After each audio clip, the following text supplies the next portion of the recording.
Welcome to the Empathic Mastery Show. I'm your host, Jennifer Moore, and I'm so glad you're here. This is a place where we talk about what it means to be highly sensitive and empathic, how this impacts all aspects of our lives, and we explore tools, resources, and solutions so we can shift from absorbing all the thoughts, feelings, and energy of the world around us to being beacons for calm, love, and healing. Hi there, it's Jen from the Empathic Mastery Show, and I am so excited to be here today for this really special show. I have Tina Clarke. She is a Reiki master, a teacher, and a spiritual shaman here today. And Tina and I are going to talk about something really dear to my heart and really important, which is about the impact of grief, and especially how grief can be an incredibly powerful teacher and a spiritual awakener. So, Tina, welcome. I am so glad that you're here. I'm so glad to meet with you again, Jennifer. And Jennifer was on my podcast too, which is her episode hasn't come out yet, but it's called My Weirdest Experience. So she invited me on her show, and I look forward to sharing my experiences about losing a loved one and grieving over them. Yes. And I'm so grateful that you are here to talk about this, because I know that, losing a loved one and grief can be something that a lot of people don't even necessarily know how to talk about. I don't know about you, but our culture is a little weird. I've heard so many stories of people who are like, they lost somebody and it's like a year later and people are saying things like, oh, you should be over it by now. Like, come on, get past it. So tell me, I know that this has been a really powerful experience for you and life-changing. So I don't know, where do we begin? Well, I had an unusual upbringing in that my father was at home with me during the day. So the way it worked out is my mother worked for city government, so she was gone during the day, and my father would work at night. So I was with him all the time when I was little. So he was at home, he would go grocery shopping, and I would go with him, and we would watch our daytime shows together because that's what he watched during the day. And I did everything with him. So I was very, very close to him. I was a daddy's girl. And so I ended up going away to high school. I went to boarding school for high school. And my father seemed to be not doing well health-wise. He gained a lot of weight. He was always overweight, and that's a problem that is happened on my dad's side of the family. They all struggled. But he seemed to be not as healthy. And it surprised me because my father was very generous and kind, and he gave me unconditional love. And that's one of the lessons I learned later, realizing what he actually gave to me while he was alive and still in the afterlife as well. But I just got a call at school, and this is before the internet and the cell phones, and you had that one telephone on the floor, and you may or may not be there when someone called you, and you never knew who was going to pick up the phone and take the message. Could be any girl on the floor. So I actually happened to be there to get the phone call that he had a heart attack at work. And I was immediately upset, of course, because this is my person. Yeah. My father's my person. So I talked to my dorm head, and she calmed me down, and she said, well, a lot of people survive heart attacks. And, she was giving me reasonable information, but it didn't really apply to my situation, but she didn't know that. So I ended up taking a train back to New York City from Connecticut the next morning, and he had already passed away that morning. Mm. So I never got to see him in the hospital. But my sister said that was a blessing because it didn't really look like him at the hospital. So he was 46 years old. Wow. So And how old were you at that time? I was 18. You were 18. So I was absolutely, positively, completely crushed. Yeah. So I was in shock. I didn't know what happened. I didn't know he was sick.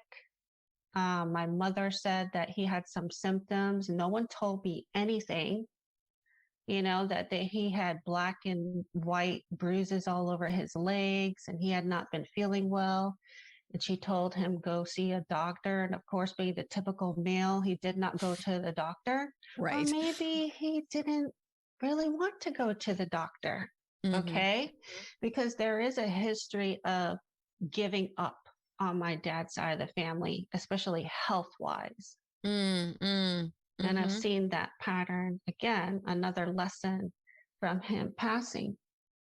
But after he passed away, I was in the apartment with my sister that we grew up in, and I could feel his energy around me. It was like overpowering. And it was so sad because I knew just the other day he was cooking up some eggs in this pan in the kitchen, and the pan was still there in the sink. And everywhere I went, I just really felt him. And I cried and cried, and my sister cried, and she felt it too, because my sister being an empath as well. And I don't know how long it took me to realize it, but it was that experience that made me feel like he's still with me because I can feel him around me. I can feel his energy. And at that point, I was kind of an atheist. I had rejected God because I didn't like the God of the Bible. Yes. So I said, if God is this messed up and he's going to punish me and he thinks I'm a sinner, then I just reject the whole idea of God. But then I realized, well, okay, if daddy's around me, there's got to be something more to life, right? There's got to be a higher power. There's got to be a creator. So that was the greatest gift of his death, was helping me believe in that higher power again. That there was something more than just physical life, that energy continued on and I could feel it. The other huge lesson, which I was just thinking about today because of COVID, is because he died so young, I made the decision right away to be as healthy as possible. Because I didn't want to end up like my dad. Yes. Overweight, obese, high cholesterol, high blood pressure, and literally dying of a heart attack at the age of 46. I was determined that I was not going to end up this way.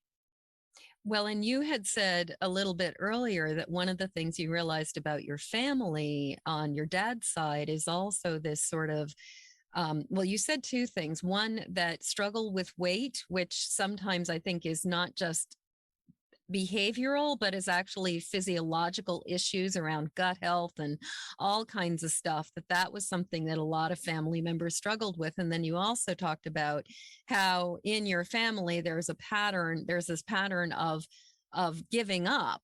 And so it sounds like you really were like made a very conscious choice to say, the buck is stopping here with me. I am not going to continue this pattern.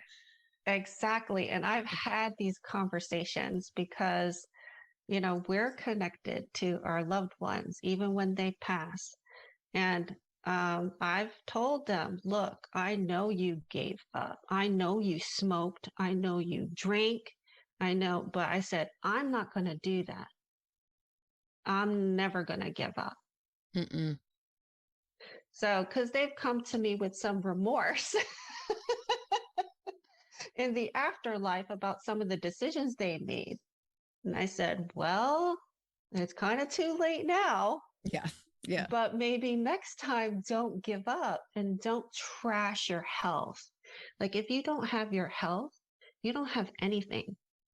And so since I was 18 years old, I've been very protective of my health. I've been on top of it. My blood pressure is actually low, like on the low side, which is unheard of because on both sides of my family, everybody has high blood pressure. Once they reach a certain age, they're on blood pressure medication. Not me and not my sister. So I've made that decision, and I think that affects me now because I'm very careful about what I take. And being a sensitive empath, you know that we react. Yes. Everything. Strongly. Yeah. Right. Yeah. You can't just take any old medication and expect that you may not have a negative side effect from it. Right. I can't even take multivitamins and supplements that have multiple formulas or multiple things in them because 9 times out of 10, there will be at least one ingredient that sets my system off. And so I found that I have to do things like I have to like try something, experiment with it, see if it like one ingredient, see if it works. And then if it does, then I might be able to add another ingredient. But yeah, as highly sensitive people, I mean, that's the thing. When you're highly sensitive, you're highly sensitive. It doesn't just stop with like picking up on ghosts and, spirits from the other side or it's everything. Right. Yeah. Our antennas are just a lot higher than everybody else's. Yes. Okay. And everybody is a walking antenna. So we just have to be careful. And I think a lot of people don't understand that because, they're like, well, why is it such a big deal? You know why? Because we have had some effects that are not so great and will put us in a tailspin. So we have to be careful. Yeah. Right. I wonder if, as we're talking, one of the things that I've had conversations with people who go to see the conventional doctors and who are highly sensitive, but they're working with doctors who are not used to working with outliers. And I've heard so many stories of just the feeling of not being recognized, not being acknowledged, sort of being betrayed by the medical system because they're like, well, everybody else can do this. Why can't you just take this pill or something? And I was thinking, I wonder, was your dad a sensitive? Like, was part of the reason why he just kind of went, I give up, was because he wasn't getting, he was getting that feedback coming from people saying, well, you should just be able to take this pill and it shouldn't be a big deal. And I was just thinking like, with, as you were saying, you and your sister are both empaths, like how sensitive was your dad? I think he was very sensitive. Yeah. Yeah. Very sensitive. And I think he picked that up in me. And I think he understood me right away. I just had that feeling. He just accepted me for who I was. He didn't try to change me. Although he would get sometimes upset at me at my sensitivity. Sometimes he would react to that, not in a great way. But I think he knew that. And that's the other lesson I have is later on, I realized his love was unconditional of me and how rare that is.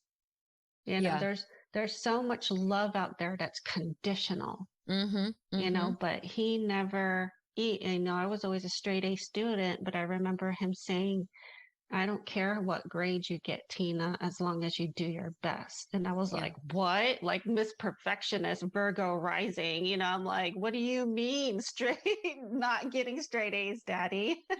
Virgo rising here too. Right? Yeah. I was like, oh, it's brutal. Okay, that's nice, Daddy, but I'm still going to get straight A's. But it really hit me that that wasn't his expectation. He was just like, do your best. That's what matters. Yeah. Yeah.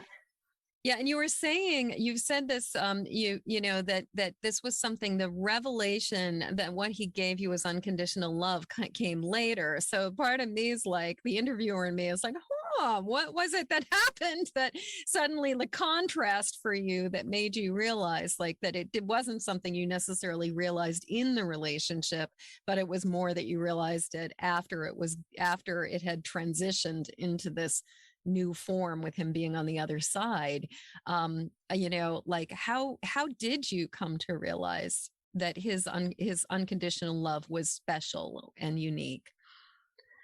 I could tell that the way I reacted to his death was different than the other people in my family. And I had such a hard time. I saw my sister move on and accept it, and my mother move on and accept it. And I had a hard time accepting it. And people had a hard time with me.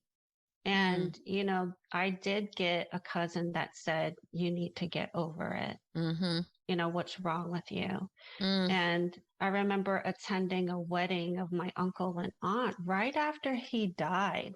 I mean, it had been organized. Obviously, his death was a surprise. But I remember my mother looking at me like I was in a bad mood for no reason. And I was like, are you kidding me? My father just died. I don't understand you people. Like, I'm here because you're making me be here, and I'm dressing up in a bridesmaid dress. But I've always been the kind of person that I can't fake things. I mean, I just feel what I feel. And I was devastated, and no one seemed to understand that, So I was kind of alone in that. But then on the other hand, I was uncompromising about my grief too. I said, well, I feel like crap.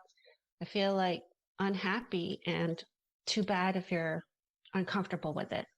I'm not going to pretend, if, you can tell me to get over it, but that's not going to work. Obviously you don't just get over grieving. No, you don't just get over grieving. And I am just really struck by your, like, the wisdom in you as an 18-year-old to not people please, to not just try to suck it up and get over it or to suppress it or push it down, but that there was a wisdom in you that was like, no, I am grieving.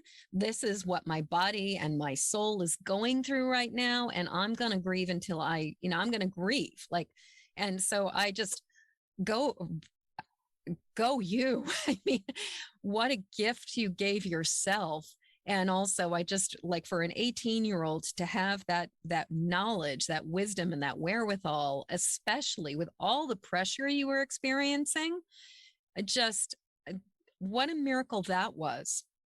Well, I think I was too overwhelmed, really. I really didn't have a choice. And yes, I was a people pleaser, but I was too overwhelmed by my feelings and my grieving to change them. Yeah. They just totally took over me, and I dealt with it in my own way. So this was like, he died the week before my high school graduation. Oh my goodness. So I ended up going to college in the city, and I said, well, it sucks. Everything sucks, but I'm going to have fun now. I'm going to try to enjoy myself. So I love to go out dancing. I went dancing all the time. I dropped a ton of weight. That was great. And I really felt like that movement helps me through the grieving, moving my body, doing something to transform that energy. Because I danced so much that I would get a high off of it after a while. Just from the physicality of it. I wasn't drinking, wasn't doing any of that stuff. I don't care about that stuff. I went straight to the dance floor. Yeah. And I danced for hours, several times a week. And that was just trying to continue living and moving and breathing, even though I had this huge loss in my life. So yes, very wise when I look back on it that I did that. Yeah.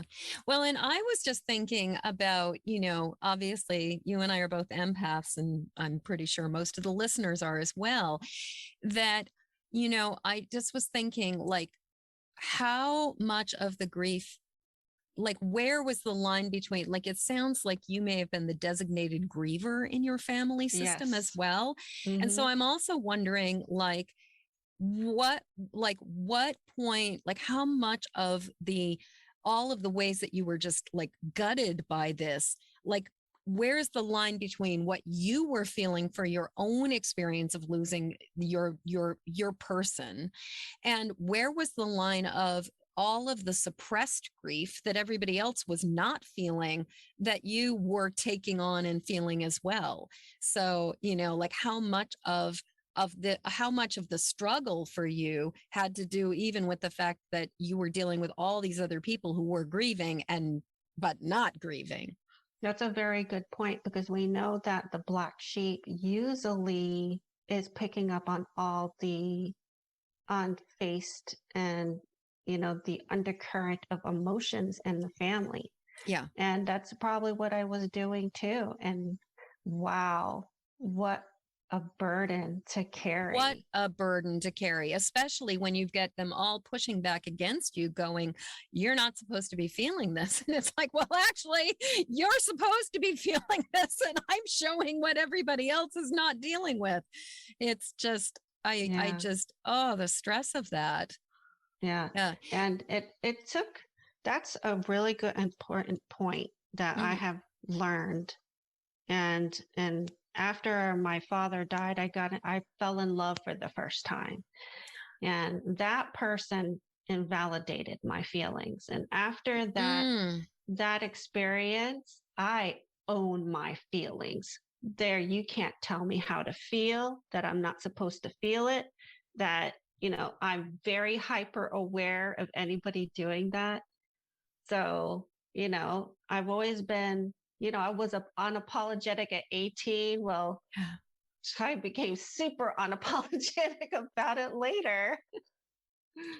Which is so awesome. I'm really hearing, I mean, if there's one of the takeaways that I really hope people are getting from this conversation is to be unapologetic in your feelings. And as highly sensitive, empathic people, I know we are so used to having people saying things like, you're overreacting, you're being too sensitive, you're taking it too personally, just like, get over it, let it go, stop worrying about it so much.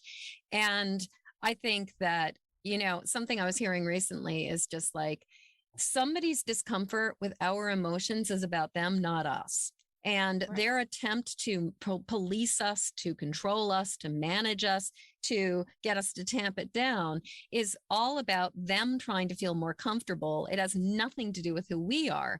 And at what point do we stop bending over backwards to meet their needs, when it's really, they're not worried about our needs. They're just worried about feeling safe and comfortable. And so I just love that one of the gifts you received from your dad, or from this experience with your dad, was that just unflappable strength of like, no, this is what I feel, and I am not going to stop feeling this. Yeah. And I'm a big feeler, and I'm very passionate. And I've had lots of people react uncomfortably with that. Yeah. And well, I guess I'm just not for you. Or I let my inner circle really see that, and everybody else has the, the watered down version of Tina, like the neighbors, which don't really matter. Right. But right. Another lesson with my dad that I realized later is, I looked back on his life, and when your dad dies at 18, you don't get a chance to ask him questions that as an adult you would be curious about, right? They don't even occur to you at 18 years old. Yeah. No, and I really missed out on that. So I'm the kind of person that really looks at the family and looks at the patterns and looks at what may have gone haywire and what I may have inherited, and how I could try to heal that. And I know my father had an alcoholic father, and he dealt with so much trauma but yet he was not a drinker. So he decided to not drink, unlike his father. And so I reflect on that and give him credit for overcoming that and healing that pattern. But then I realized there's some things that he was unable to heal. Yes. And that, that's okay. But now I can take that upon myself and try to heal that, everything that he couldn't do. But whenever I look at my parents, I always look at how much they overcame. Yes. Yes. And what I can do to help us overcome more patterns that I don't want to pass down through our descendants. Absolutely. Well, and I've had a similar realization of looking at my family line, and particularly on my mother's side, that she did not perpetuate the abusive behavior that her mother did. Like the buck really stopped with her. And, there's looking at like, why didn't you deal with this? Why didn't you deal with that? Like, my mother, I inherited the world-class awfulizer from her, and she's really good at like perseverating and worrying and like, just like fretting about stuff. But what I realized at one point was like, the effort that it took to not continue a pattern of abuse, like that had been going on for God only knows how many generations, or how this showed up, but for her to stop that and to give us the safe childhood that we had, or the safety in that form, was like, that was the thing that allows us to take it one step further and to take the healing for our ancestors to the next level. And so the fact that your dad did not perpetuate alcoholism is just, what an amazing and what an incredible gift. I've also heard with alcoholism that sometimes you'll have it skip generations. So there's very common for like, you'll have adult, like alcoholic parents, and then adult children of alcoholics who never drink, but then the grandchildren, it will skip a generation, and it's not uncommon. So the fact that you stopped that and didn't necessarily like the thread didn't pick back up with you is just such a testament to, I think, both you and your dad. Yeah, because alcoholism is pretty common, and I know it's on my husband's side of the family, and I watch them and how much they enjoy drinking, and it makes me suspicious. I'm like, you better be careful with that, because you may like it a little too much. Yeah. It's so pervasive. All you have to do is like turn on network television and just watch all of the alcohol commercials. And I know that with the pandemic, there's been a lot of people that drinking has gotten, a lot of people have been drinking a lot more just to try to cope and function. Yeah. So you got to be careful, be real careful, and know your family history. Know your family patterns. Yeah. But stopping that's game changing. It is game changing. And I think I have clients that do the same thing, where they have an unhealthy pattern and they're just completely different. And I always make sure that I communicate to them how huge that is. Yes. That they decided to be different than their parents and grandparents and great grandparents, and how their choice heals the family line backward and forward. Yes. So it's game changing. It really is. I personally believe that everything comes down to trauma and ancestral healing, and that it's like the keys to changing our planet is to deal with our own trauma and our own triggers, and to deal with all of the wounds that have been passed forward for generation upon generation that we have to deal with. Because And the thing is, in my experience, the ancestors want us to help them. They want that support. They don't want to just keep on carrying it around. Like you were saying, you've had ancestors show up and just be like, oh my God, I can't believe I did that. And they want to make it better. And I believe they are here to help us with this process too. Like they're ready, they're willing, they're excited. And there's something special about this time and this generation too. I think because we're moving from the Piscean age to the Aquarian age, or something about that transition, that this is the perfect time to heal all of that. Yes, yes, yes. So that actually makes me have a question for you, which is, so what are your favorite ways to do this work, especially on behalf of the ancestors?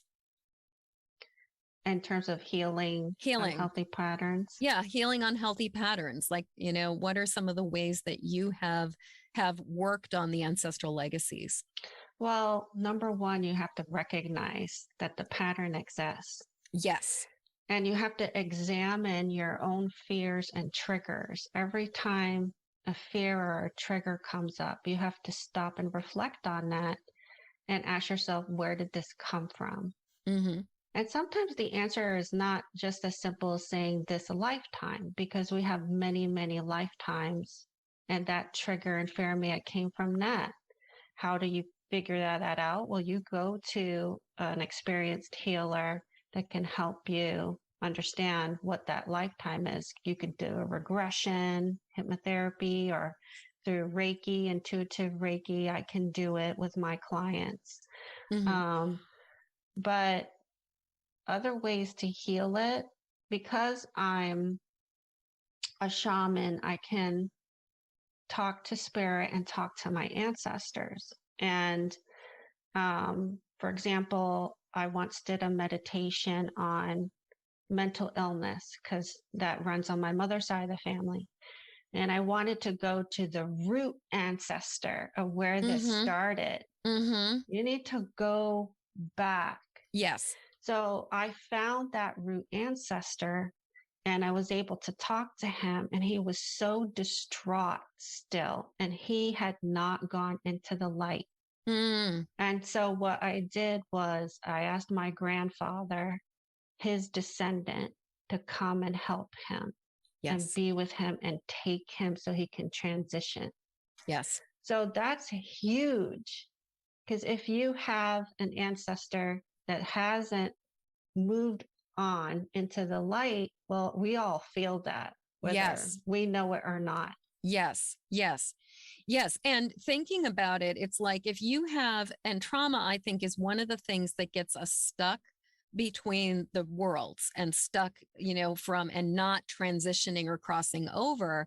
And if we start thinking about the impact of that on our planet, like how many ancestors are stuck in limbo and stuck in that in-between place of being, I mean, technically limbo is like in the Catholic world, that's just for baby souls that didn't get baptized. But anyway, but just, how many ancestors are in that in-between place because they have not been able to move on.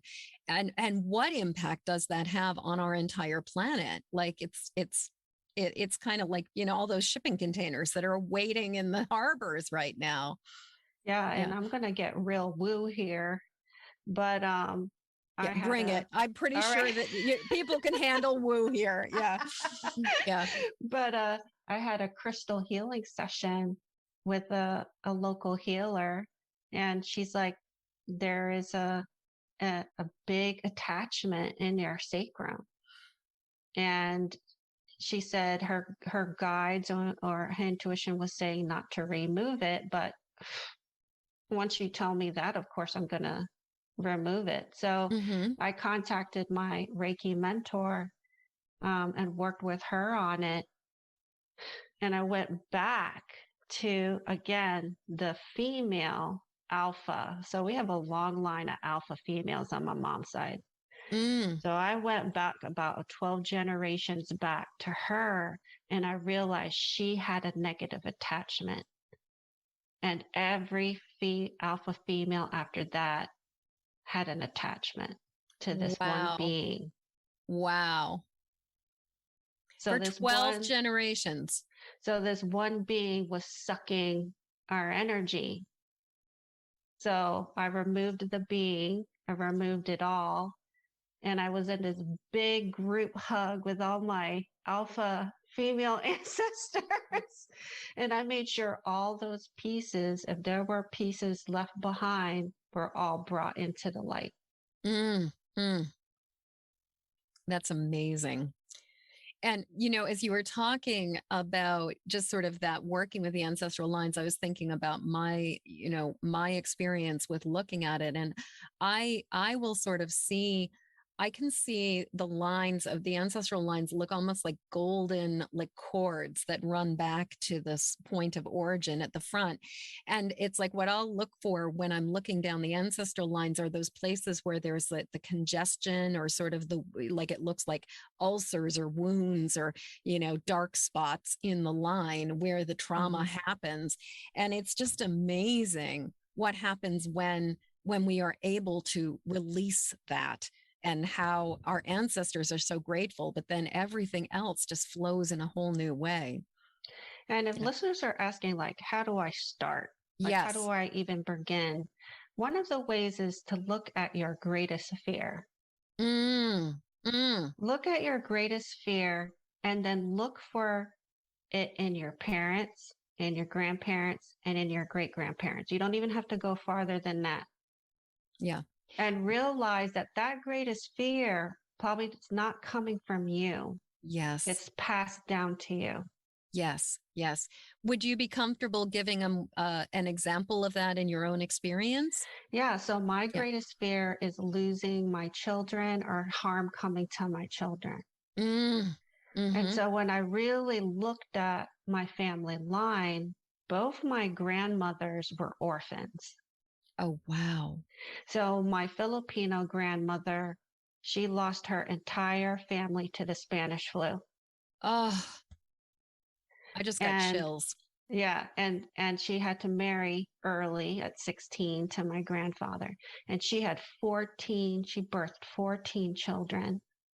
14 children.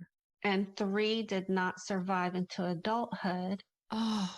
So here's multiple fears of losing loved ones. She lost her whole family and then losing several of her children. And so, you know, that's where that fear came from. Then my grandmother on my dad's side, her mother gave birth to her in 10 days, passed away. Oh, wow. And I've been very interested in my grandmother, the one that passed away, because I really feel for her because she was unmarried, out of wedlock. The father did not claim my grandmother, like never really officially. You know, this is scandalous in 1923. Yeah. Yeah. So my heart went out to her. So I make sure I learned as much as I could of her, which there's not a lot of information. But again, you know, my grandmother not having a mother or a father, you know. So you can see it. You can kind of see how that fear has been kind of running through the family and where that might come from. Yes. And what do you do when you realize that? You know, in a meditation, or you can even have a conversation, you can say to that ancestor, I know you went through this, and I know you went through this fear, but I want to release this because this is not mine to carry. Yes. Yes. So I give it into the light to be transformed. I release this fear. I really love personally too, adding, I give myself permission to, you know, that sometimes just adding that little bit of that extra sort of like tweak at the front of it. I give myself permission to release this fear. I give myself permission to release this loyalty to suffering. That I found that has been very helpful at times. But what an amazing, the other thing that occurs to me is we're talking about how both of your grandmothers were orphaned, and both of them have these incredible stories of loss and abandonment that abandonment, not necessarily abandonment, losing children, but abandonment, losing an entire It may have family. felt like Yeah. abandonment. Yeah. Right. And they had lost your one grandmother before having all those children, had lost everybody else. So abandonment certainly sounds like it's relevant to both. Is what's so fascinating is the ways that we, I think we are like baby ducks that imprint on other people with the same fears.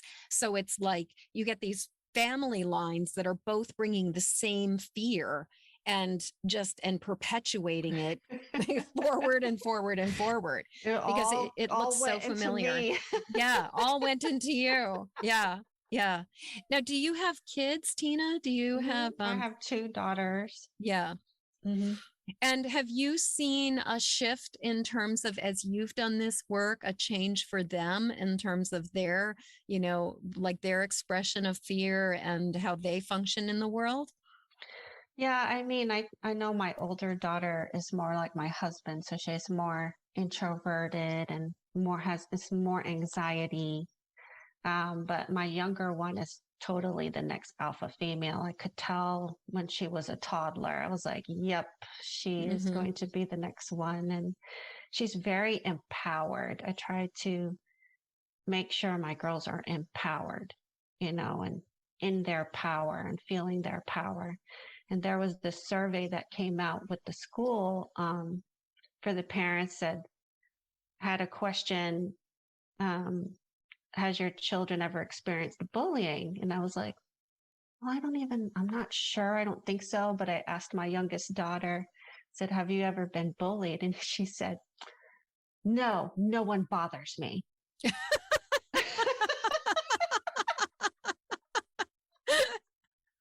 And I was like, they would not dare. I was like, I guess I'm not worried about you then. Oh, that is awesome. But yeah, I mean, I'm doing all this, for me, for my ancestors, for my descendants. I'm doing for everybody, because I can and because I want to. Yes. Because I have the ability and the skill and the awareness to. Mm-hmm. Mm-hmm. Well, and it sounds like, and also with the experience of your father's death and how it was so life-changing. I mean, I hear you, I mean, in a lot of ways, you really came into your own. You became unapologetic about who you were and unwilling to let people gaslight you into not feeling what you were feeling. You also went from being more of an agnostic or atheist, where you're kind of like, oh, I don't really believe in the guy in the sky, to having a spiritual path and a spiritual connection. And I also hear that it was such a consuming experience. Like, it wasn't like you could just intellectualize or, just kind of compartmentalize your father's death, that it was so intense and so powerful for you that it was sort of like you had no choice. And it seems to me like there's a way in which you're as a sensitive, you get how deeply these things are affecting you, and you just can't ignore it. And so you've willingly taken up the gauntlet, as opposed to, like turning to food or alcohol or weed or any other number of things that sometimes we try to, numb and avoid, as opposed to deal. Yeah, So, I'm one of those weird empaths and I'm a Pisces too. So I think Pisces tend to have addictions, but I've always been anti-drug, hardcore, afraid, don't want to touch any substances. Like, there's something must have happened in another lifetime. And I remember those lessons. But I do want to mention about dreams, because even though my father passed away, obviously he's still alive in another type of energy, but I was dreaming about him. And in the beginning, my dreams were kind of upsetting with him. And I remember there was one dream where I was crying in the dream and my dad was kind of shaking me like, stop it, stop it, stop it. And I think he wanted me to move on, and I was having a hard time. And then those dreams transitioned into like, he would be in the background, like he wasn't talking to me, but he was sitting in the stadium while I was watching a concert, for example, in one dream. And as I healed and moved on, and this is years and years, those dreams got better until before the birth of my first daughter, even before I was even planning to have children, he came to me in a dream and he said, "You're going to have a daughter." And that's all he said. And I was like, okay, well, that was clear.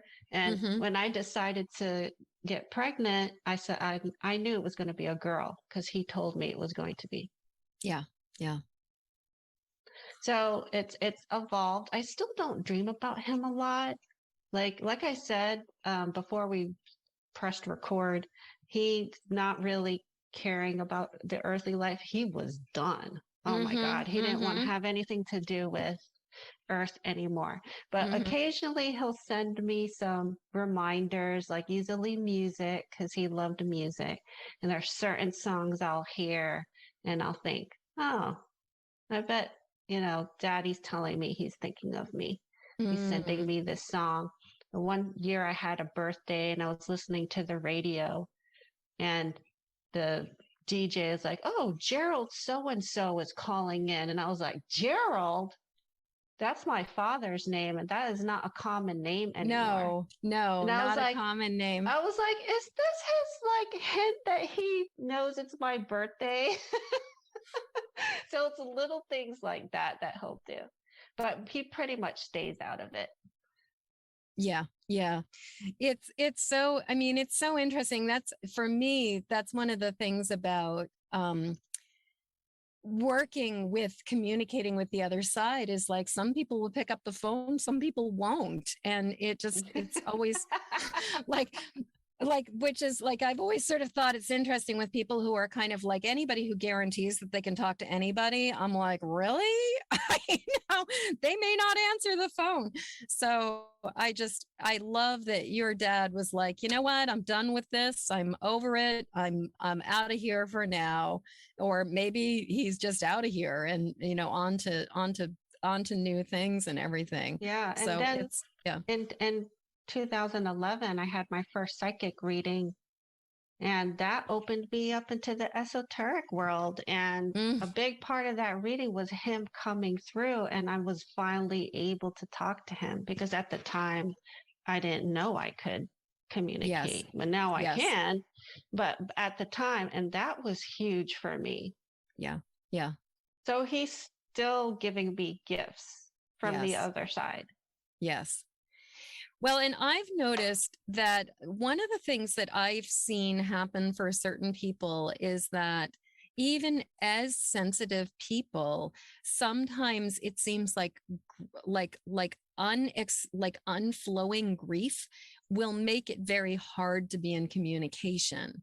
And that I had a friend who lost their husband, and after that, even though they were a very sensitive person, the rest of us could communicate with the husband, but they were having a hard time doing that. And I think that a lot of it is that when the grief is so raw and present, it's like, that's all you can hear. It's like so loud that that sort of softer, quieter voice that's coming from the other side, like, doesn't always have a way of getting through. So and yet once it's sort of like there's that space, the communication can actually become really much easier than. Right.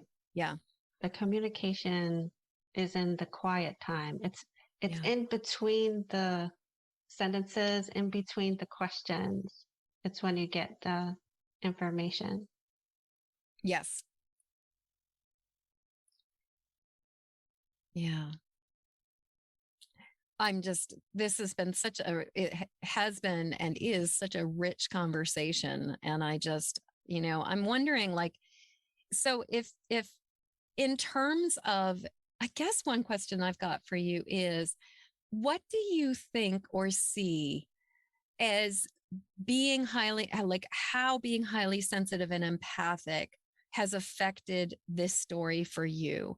And if you were, and for our listeners who maybe somebody's going through the grieving process, like what advice, like what do you wish somebody told you when you were, like what do you wish somebody told you right when your dad died, and maybe like a couple years later, and maybe even a couple years after that? Like what advice do you wish you'd been given that you could give our listeners? I would say what I needed from others would have been someone to hold space for me. Mm-hmm. And I did get some of that. But that your feelings are your feelings, and allow yourself to grieve. Yeah. Allow yourself to grieve, but know that they are still with you. They're still very much alive. They know everything about you, everything you're feeling and thinking. And are they with you? Yes. Mm-hmm. 100% yes. Every time you think of them, they know, and it pulls them to you like a magnet.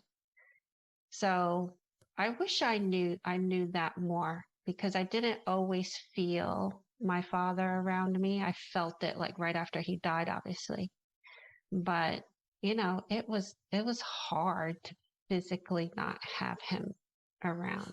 Yes. And that's something that I think, especially for those of us who do have the ability to communicate, that, there's a big difference between being able to sense and feel somebody and having somebody who was in your life. And I mean, it sounds like your dad was like your primary caretaker. Like he was, Mr. Mom, that Mm-hmm. he was there for you.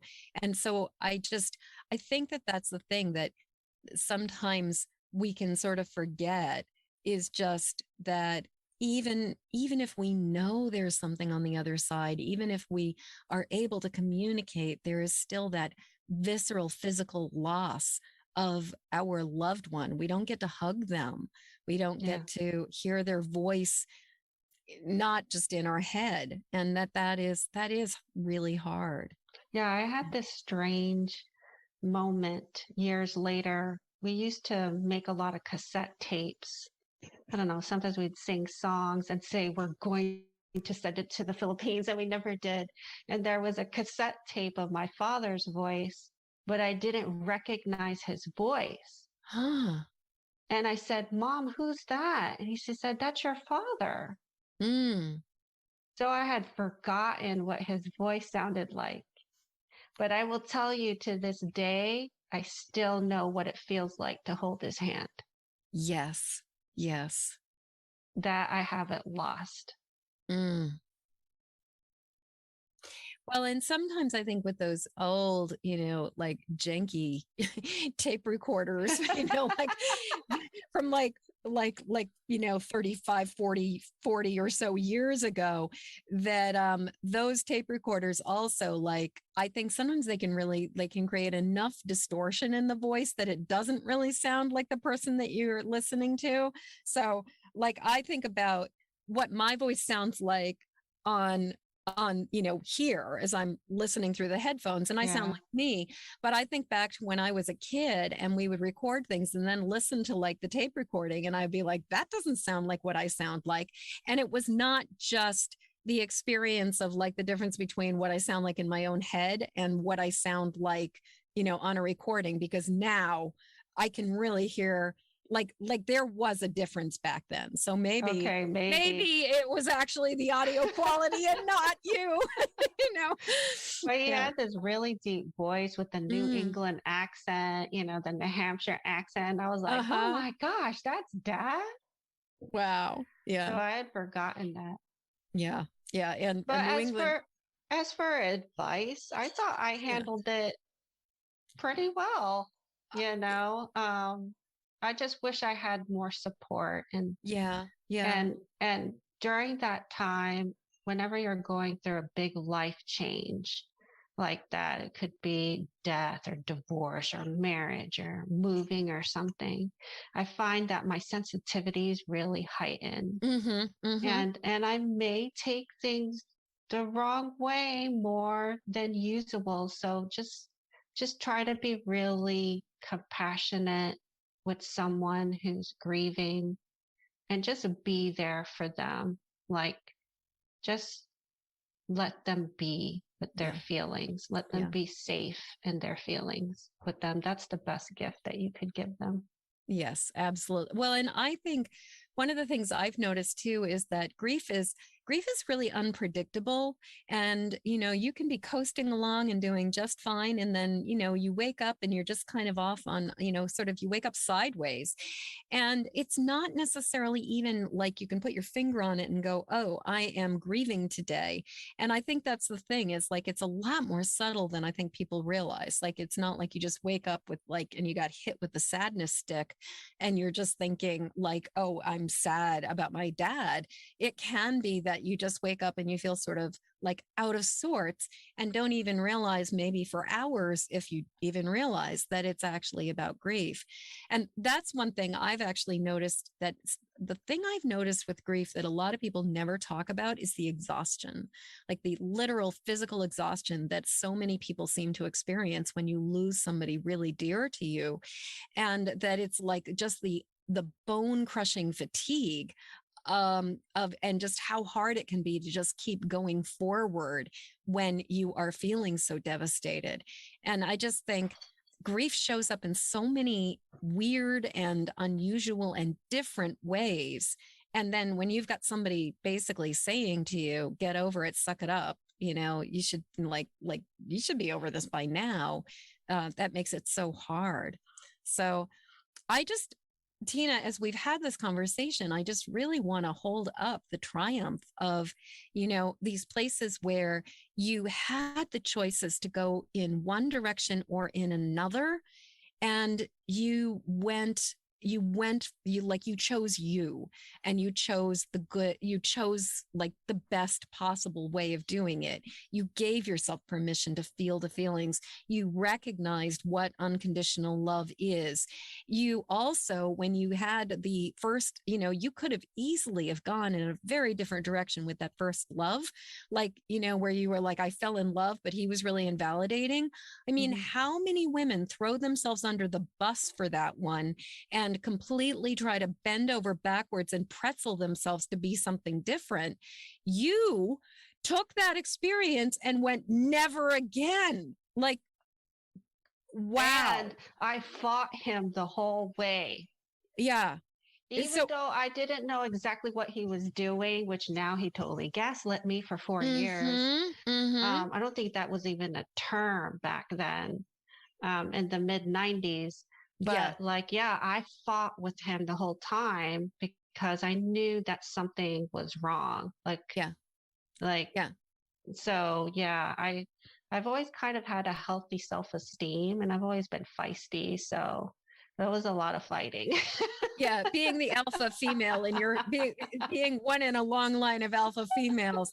Yeah, and it's like, but for the fact that you were able to, you fought for yourself again and again, and that you broke patterns that had been going on for generations, and instead of just continuing to perpetuate things, it just sounds like at every place where you had the choice to either sink or rise, you have ascended, and that you have really opted to go for the health and to go for the recovery, but also not just to hold it for yourself, but really like the ripple in your ancestral lines and in your descendants' lines. Like, you are this point of light that just like, I can feel like the part of you that just like you took your staff, or, and you just like, you took your tent stake and you just put it down in the ground and you said, it's stopping here. And like the radiance that I can feel and I can sense and I can actually see of what you've done, not just for your like that, just it's spreading across like such a wide swath of people because of that like, no, I'm going to do this my way. And I'm so sorry that you didn't have people to be there for you, that you didn't have people to hold space for you, that you ended up being the person who had to hold space for yourself for the most part. And the fact you held space for yourself when nobody else was or did. Yeah. And for the whole family, apparently. Yeah.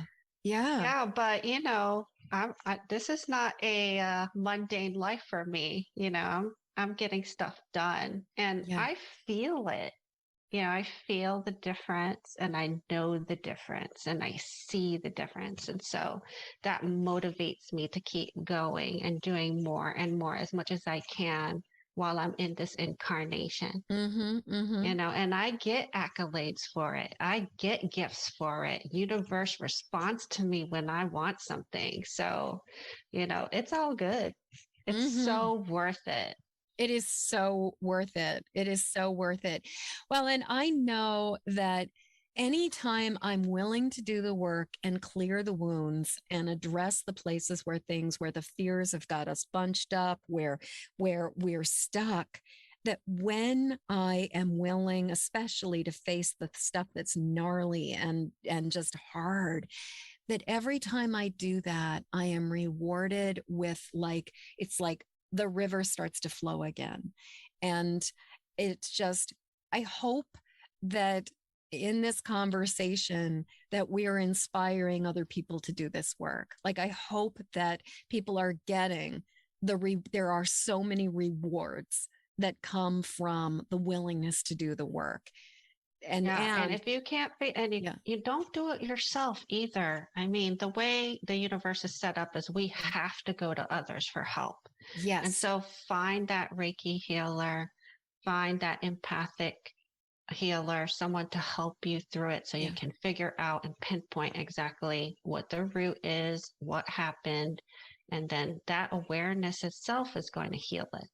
Yes, yes.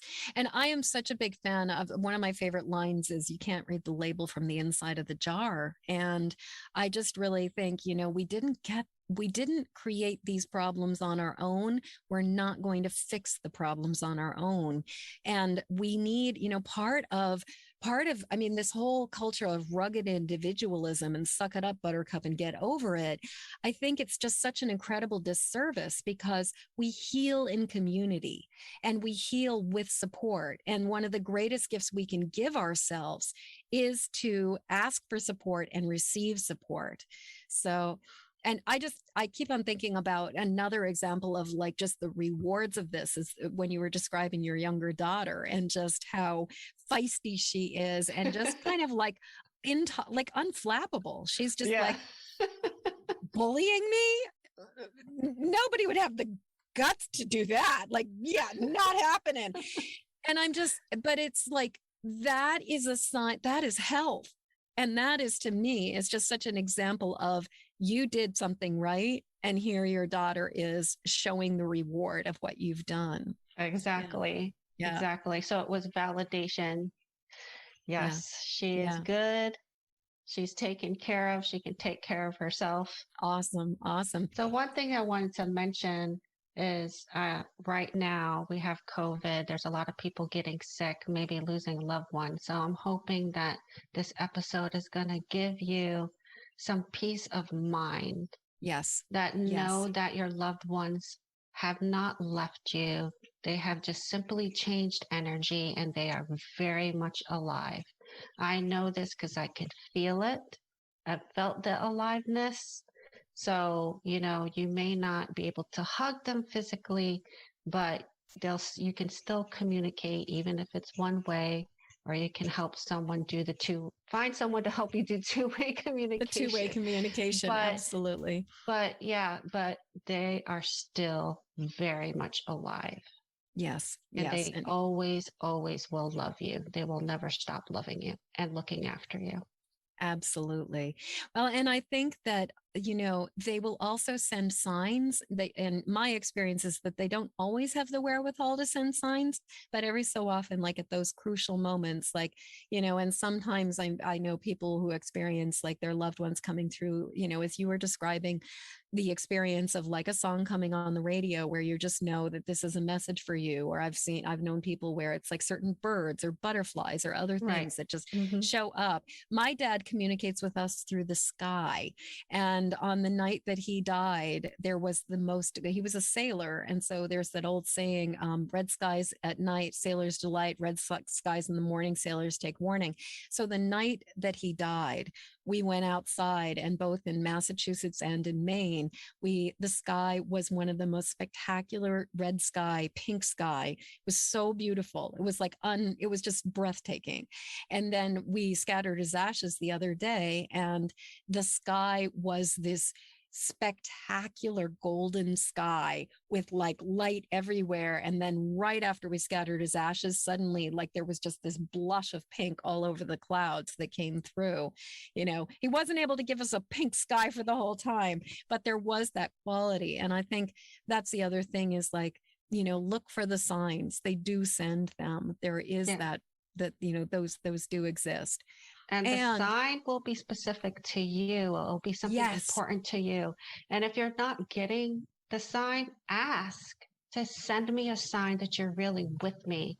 Send me a sign that there's no doubt that I could dismiss this, and know that it's absolutely you sending me that sign. And they'll be happy to send a sign along to you. Absolutely. Well, and I think that is something that not only is that really good, a good request with our loved ones and our deceased, but also with the angels and with the divine, is that sometimes if we're having those moments where we're feeling bereft and we're feeling disconnected, that sometimes if we say, I've had some of the most powerful experiences in my life where I have been at the absolute bottom and feeling so completely hopeless. And when I finally just like go uncle and ask for help, the miraculous things that happen right after that, where it's like the universe is like, thank you for asking us. We wanted to give you a sign, but you weren't even asking for help. So I love that you are reminding us how incredibly important it is to ask for something just like undeniably clear. Yeah, and to have fun with it. Like last night, I was taking a walk outside because the moon was really bright and the weather's been beautiful and cool down here for the first time in a long time. And I said, hey, is anybody out there, in the sky? And I saw this bright light just kind of flash at me. And I said, okay. Mm-hmm, mm-hmm. So I got a response right away. Yeah. I think, and sometimes it's sort of like the other side of it is like, be careful what you ask for because you will get it. It can be quite fast too. So just get ready. Get ready. Yeah. Oh, Tina, thank you so much for sharing all of this information and just for this really great conversation. It's really just a topic so dear to me. So thank you so much. And thank you for being so truthful and real and honest and just really being present with us and, sharing the true. Thank you. It's been my pleasure to share it. And hopefully it'll help a lot of people out there. I hope so. Yeah. This has been such a rich conversation. So how can people find you? All right. Well, my website is Tina Clarke. Clarke's with an E. You can find me there. I do remote sessions. I do Reiki, EFT, mediumship sessions. We can do ancestral work if that's what you're interested in doing. I've been doing that a lot with myself and my clients, which with great success. And I also have a podcast, My Weirdest Experience. Yes. which is how you and I connected. Yeah. Right. And I launched that last March. So that's lots of fun. I get to meet wonderful people like Jennifer and connect with people all over the world. So I love doing that. My Facebook pages are Divine Healing of Charleston. And also I'm on Instagram. You can find me there. Stargazing Angel LLC is the name of my business. I've been in business since 2014. So my website's got all my information on me. Contact me there, email, messaging, whatever works for your audience. And I believe TinaClarke.com.